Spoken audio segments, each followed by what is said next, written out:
So, Stuart, you want to start with an apology? I just wanted to apologise for kicking Scotland out of the Rugby World Cup about 6 years ago, or whenever it was. I've been really looking forward to this Crux cast, and my interest is waning by the second. Sorry.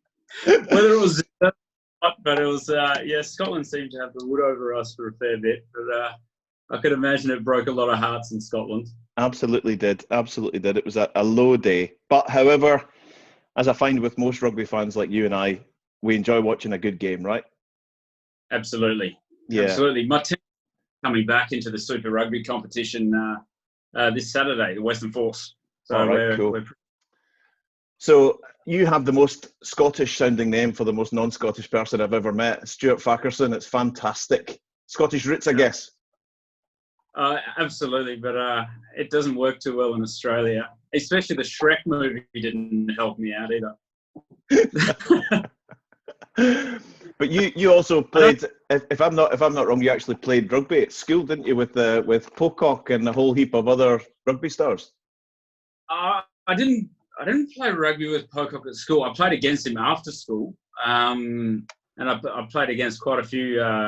James O'Connor I played against a couple of times. He was 17 though when I played against him, and a few other Wallabies, which is quite exciting. I never was good enough to get that far, but it was definitely. I mean, Pocock's legs at that stage were like the size of my trunk, which is a bit intimidating. I love it. Absolutely love it. So how did you start out on this amazing journey? And we're going to do something different in this Cruxcast, because you're going to do a kind of live demo for us, because I think what you've got is absolutely fantastic and people need to see it. It's so different and so unique and so cool. So how did you start out? How did you start out in career? Yeah, no worries. So I guess originally I was a biomedical scientist and sports scientist. And then, like as most people in Perth do, they go and work on the mines, and I chose a bit of a blasting career. And I was working there, worked for some really large organisations, and then I got into roads, rail, utilities as well. And each of these different industries all had the same issue. And that was the guys on the ground, or the people on the ground, that hated doing risk assessments. They hated doing all the safety activities that involved having to write out everything. It took a long time. They often wrote out exactly the same thing each day. They didn't find it engaging whatsoever. Actually, my very first role on a mine site was to copy the previous day's job hazard analysis. So I had to do that for about 7 different JHAs, and I just had to copy one and then put the new date on it, and then everyone would come and sign it. And so I started chatting with a few people and just thinking, well, there's got to be a better way than this. And I was very much working in safety, so I wrote my thesis in safety and blasting. And I started talking to them, and they said, well, why can't we just talk about the risks? I said, well, yeah, it's a cracking idea. And then I was having a chat with a good friend of mine, Dave Press, who's the head of technology for us, and he says, I can make something like that. And so essentially that's how RiskTalk came about. And then all the different philosophies and things started coming into play, like safety 2, safety differently. Behavioural-based safety was around for a fairly long time before that. But really what we wanted to do was just build something for the guys on the ground to make their life more engaging and more efficient. Like a lot of the time, you want to try and get people thinking about the risks on the ground, not just writing down what they think upper management want to see. So, and that's essentially what a JHA was built to do, or any type of risk assessment, whatever you want to call them, safe work method statement, take 5, JHAs, whatever you want to call them. They essentially is just, well, what are you doing, what can hurt you, and how are you stopping that from hurting you? Very good. And I totally agree with you on the all around the world right now, there are hundreds of thousands of groups of people coming together to go through dreadfully boring documentation, some of which they've just done the previous day, or it's a rehash of someone else's work. And I remember sitting in incident investigations with the client or the regulator or whoever it might be, and people are absolutely shocked as to why this risk assessment was done so poorly, or why the guys never followed it. And you're thinking in the back of your mind, and should have said it loud, it's because the process just sucks the oxygen out the air. It's just dreadful. Absolutely. Yeah, it must be so frustrating for these people on the ground who are, they didn't get into these kind of industries to be writing monotonous things down, which they half the time they don't even believe in. I mean, don't get me wrong, it can work sometimes, and it does work sometimes. And even just getting people to think in that manner, it's probably having an impact. But the whole goal of what you're trying to achieve is just get them like I think we spoke about it before, that Daniel Kahneman, thinking fast, thinking slow. If there's any opportunity to get them thinking slow, which is your more analytical thinking, then why aren't we really trying to push that, rather than when I was filling out those JHAs, I was just thinking fast about how I can get this from this piece of paper, so upper management are happy with it. Yeah, so it's incredible that, the after a period of time, when you're in that mode on sort of mass volume stuff on longer projects, there is a propensity and a risk that the win becomes just getting it done, rather than the win becoming getting it in here of the guys who are in the dangerous situations, right? Yeah, for sure. And I was having a listen to one of your previous podcasts with that Clive Lloyd. Yep. And he was talking about trust, and trust is a massive thing. And then I've seen other works of his, and there's nothing that like spells out trust more than asking someone how to do their own job. If you're telling them how to do their job, it doesn't say that you trust them. Whereas if they're telling you how they're going to do their job and how to do it safely, it shows that you're trusting them and that they're capable of actually doing what they're doing. Yeah, totally. So I love doing these Cruxcasts has been an absolute revelation for me. Connecting with people who, I just love the idea of a young guy or a young girl seeing something that's been done for 40, 50 years and going, nah, we can do better than this, and actually changing. I mean, so what you're about to show us, I think, is a really unique take on something that we all just take for granted. We all just do because that's what companies want us to do. That's what the regulators want us to do. And it's become a bit dull and a bit kind of mass produced. So you go, nah, I'm going to do something about this. And you just want to walk us through the whole concept behind RiskTalk. Yeah, for sure. So, I mean, we want to encourage as much, I guess, verbalization and talking and telling stories and getting all the other information that would be missing from risk assessments, and really try and get people as engaged in the process, but also keep it very efficient as well. If you're going to, I'll give you a really good example. When we were talking to one of the companies that use RiskTalk, they were using it to launch a boat, which is quite a strange thing for a lot of companies that use this. They're using it to launch a boat, and you heard the one guy talking about, no, you can't take the winch off the boat yet before you've actually got it in the water. The last time we did that, they'd actually released it and the boat ended up on the boat ramp. Oui. But imagine trying to put all that into a risk assessment, that story that he's just told as well, which is like invaluable information for the next people who are going to do it, who potentially could have done that as well. But now you've captured all that information, knowledge has been passed on, and you've done a proper risk assessment. You've got a control of the winch. You've got what the risk was of the boat coming off beforehand, and it's happened all within 2 seconds of people having a quick chat. Yeah, and you're absolutely right. I mean, the power of storytelling is absolutely lost in general kind of job safety analysis, job hazard analysis, and risk assessment. We try when you've got a bunch of people around the room trying to fit all those words into those little boxes in a sort of readable fashion. You lose all the nuance, you lose all the kind of the history. And so why don't we try something quite different right now? You've got a little demo set up. Whether this works or not, I'm not sure. But over to you. We'll give it a go. Sorry if I zoom up to my melon. Can you see that? We can. Oh, fantastic. So as I said, I've just got 4 dummy projects in here in a few different industries. So I'll just click on one, maybe mining. This is just an example of what we do. So we do have kind of critical risks and material risks in here, because we realise that companies do want to have a certain amount of control over the things that can really kill you. However, the rest is up to the person to tell them how they're doing it and what they're doing.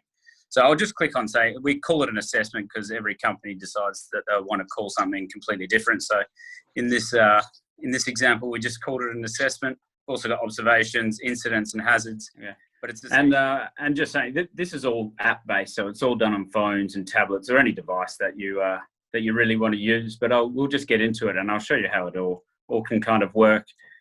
Each of the different sections has its own kind of formula. But if you went into say a mining example, you might want to create a new task, or you might want to say drill a blast hole. You'll go in there and say, we're going to be using a certain ton drill 300 blast holes on this pattern. We're going to be drilling 10 meters deep, and I've got my offsider here, Jeff, who's also helping out. And then that's just recorded all that we've been talking about, and that's how we're going to do it. Obviously, you'll go into more detail if you want. You might want to have certain critical risks in place. We'll just say plant and equipment for the ease of this example.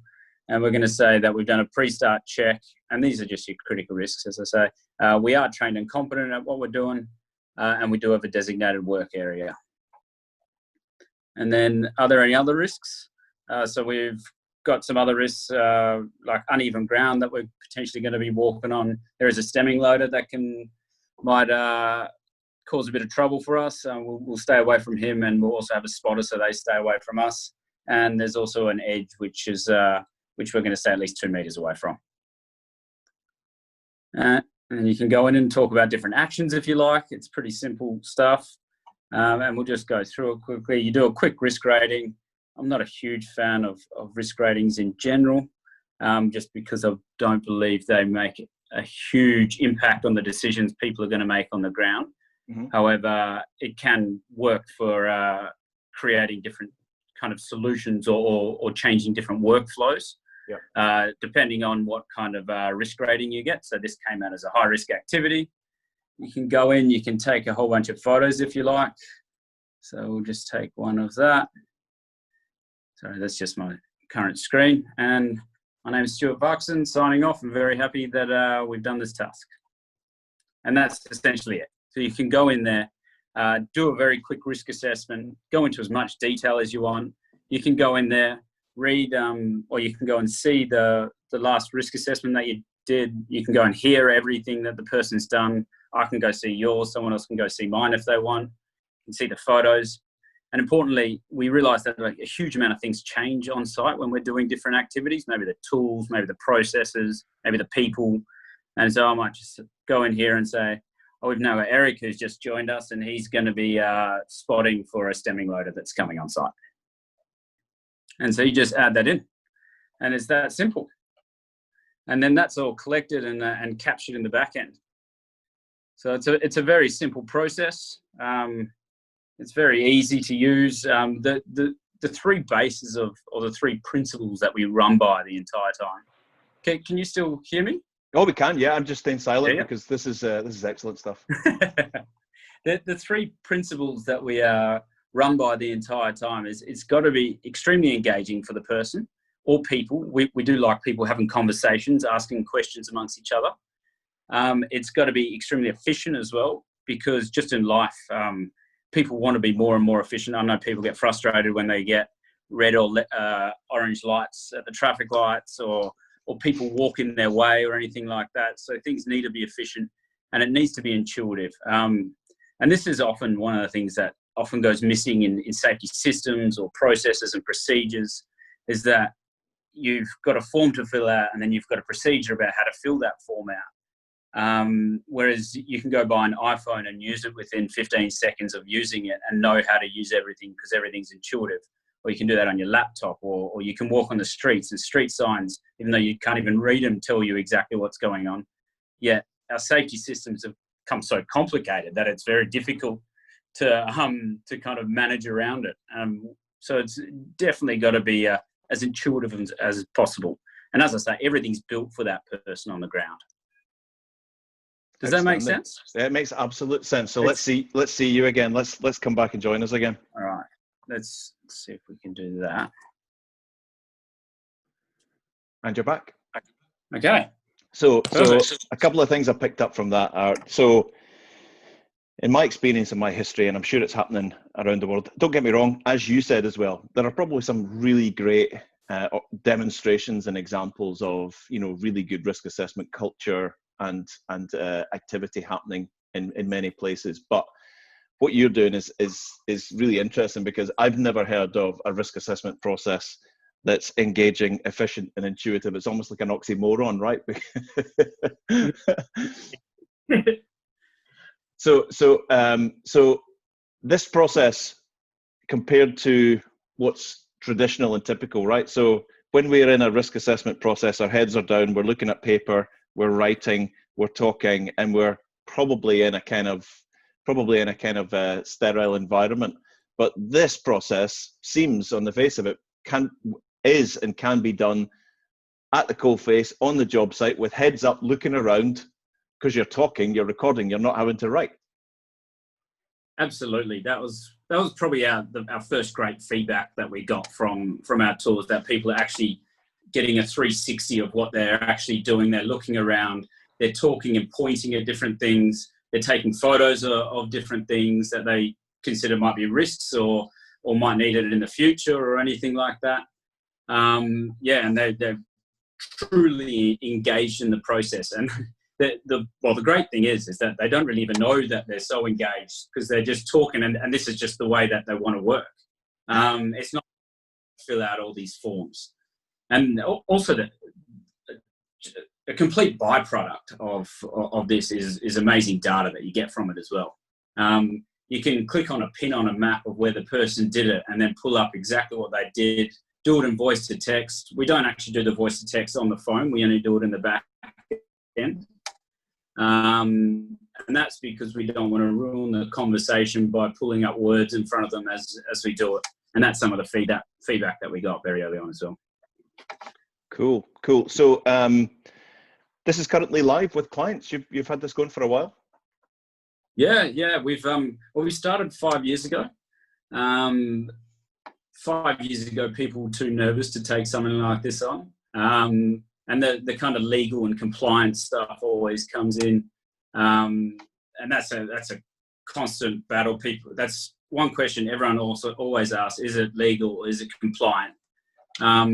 We use the terminology accidentally compliant, because we don't want people to aim for compliance, and we don't want people talking about compliance, because I don't know about you, but I always get this feeling when someone says compliance means when something bad happens, it's going to stop me from going to jail. That's the immediate reaction I get. If someone dies over there, it means I don't go to jail. And we don't want people thinking like that. We want people thinking, well, how am I going to keep this person the safest as possible? Or how is that person going to keep himself the safest as possible? So we always say, yeah, well, it is compliant, but you're not aiming for it. You're accidentally compliant by using this tool. So it's as I say, we've been going for about 5 years. As of about 2 years ago, it picked up in a big way. We've got some large mining organisations using it, wastewater, utilities, construction companies, which is great. And we've had extremely good feedback from everyone, just because it's so easy for the person on the ground to use. Yeah, good stuff. I guess some people watching this from my network are going to be thinking, well, this is great, but how do I use this in a hazardous environment? Is this something that I know there's more, certainly in the offshore world and refining world, there's more EX tablets being used and EX phones and stuff like that. Is that happening in Australia with your current clients? Yeah, definitely. I mean, Australia's we've got all kind of different industries. We've actually got fairly similar industries to you guys over there. We've got a lot of oil and gas. There's a company called RealWare, which this is an endorsement thing for RealWare, but they're pretty cool, and they do the augmented reality, and we can our application can sync straight in with that, so they can just talk, do their risk assessments as they're talking. Any intrinsically safe device on your oil and gas rigs as well. But most companies just have their own people using their own devices. So everyone's carrying a mini computer around on them at the moment. Yeah. It's tax deductive as well.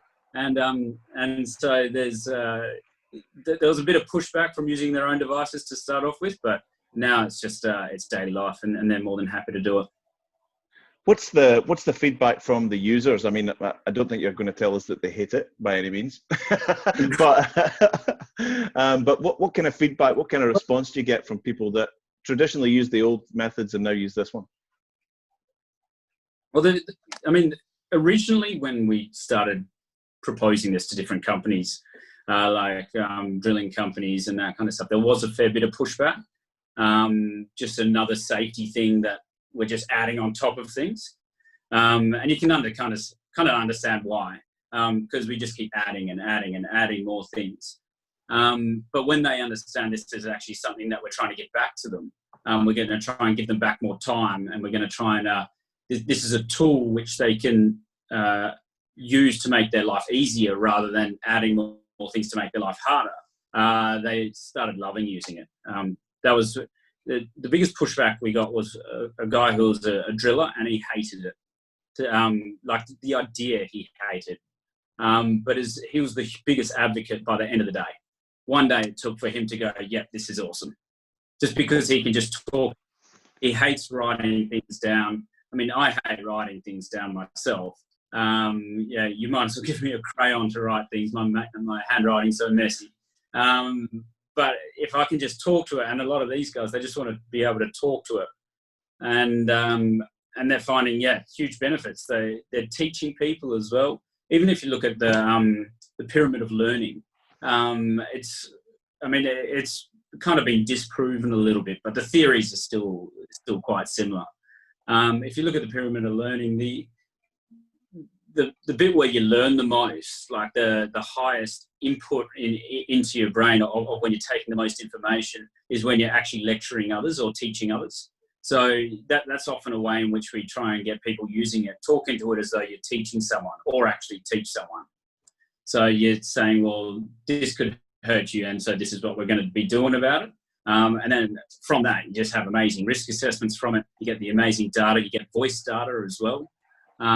So you're getting pitch, tone, glottal movements. You can tell their engagement in the process. There's so much more you can tell from a voice kind of from a voice recording than you can do from any kind of text string, or even writing it down or anything like that. No, I think this is incredible. I mean, yeah, I've never been on a call or had a conversation with anyone who's saying amazing risk assessments, engaging, efficient, and intuitive. I think it's a real game changer. It's absolutely awesome, and I can't wait to put this Cruxcast out, because I think it's going to be a revelation for some people, and maybe the kind of tool or mechanism they've been looking for to liven things up a little, because we need to liven it up, right? Yeah. The world is moving towards all these things. So why isn't safety? And like you've got like Apple, Google, Amazon, they're all capturing all this voice data, and they're all using voice to make life easier for you. I think Siri's at about 97% accuracy at the moment, which it was 2 years ago, it was in the 70s, I think. So it's getting better and better the entire time. And even going from, like, a lot of companies, they just want to digitize things, but it's not improving the process either. You're just putting a form on a tablet. So if you're ticking and flicking, or you're just writing some stuff down on a piece of paper, what's the difference if you put it on a tablet? So you've really got to try and change that kind of mentality to think, well, how am I going to get someone to think analytically about what they're doing, to think slowly? I think it harmonizes beautifully with the fact the message that we and lots of other people put out there is that social has changed the world. Social media has changed the world. It's bringing people together. It's making people collaborate and think in different ways. And this almost seems like a social safety system. Yeah, I might try and sell it like that in the future, actually. That sounds pretty good. It's the Facebook of safety. So how can people get in touch with you, Stuart? Well, you can go on to RiskTalk,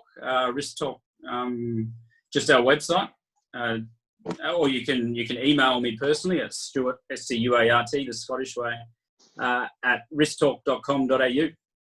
And Is this, in terms of geography, is this system used anywhere else in the world outside Australia right now?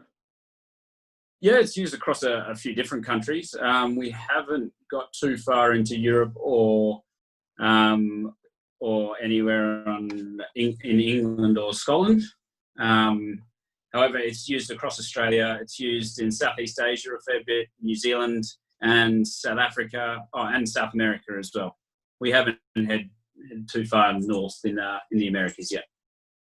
Right. Listen, it's been an absolute pleasure to talk to you. It's amazing to see new ideas and new stuff. And I go back to my my original comment that I love to see people who just take on old established institutions and methods of working and think, nah, we can do so much better by putting a bit more human into this, a bit more social into this, and making it, as you say, an engaging, efficient and intuitive process. It's been an absolute pleasure to talk to you, and we'll see more of you. Stuart, thanks for coming on. Cheers, Eric. Much appreciated. Thank you.